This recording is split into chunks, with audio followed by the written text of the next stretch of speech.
Hi friends! Thanks for tuning in. If you like this video, please give it a like, comment below, and take a moment to subscribe to our channel. Pointe-calumet is a small and charming town in the Laurentide region of Quebec, nestled along the northern shores of the Lake of Two Mountains.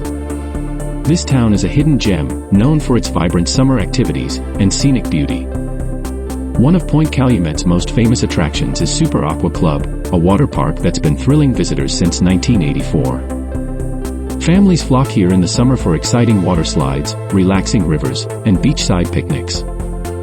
Pointe-calumet is surrounded by natural beauty. The town sits near wetlands and waterways that provide habitat for various bird species, making it an excellent destination for nature lovers. Its proximity to the Lake of Two Mountains offers opportunities for boating, fishing, and waterfront strolls.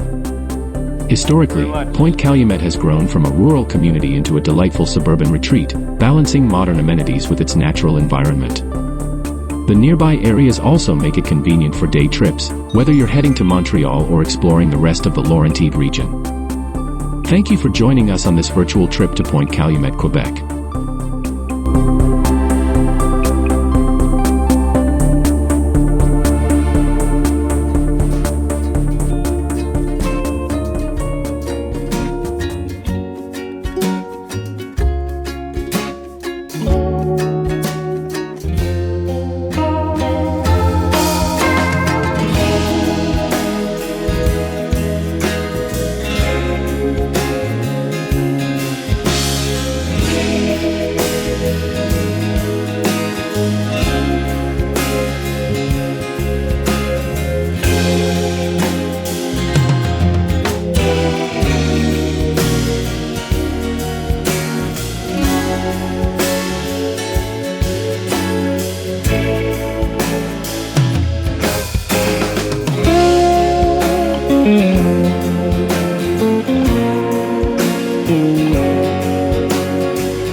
watching!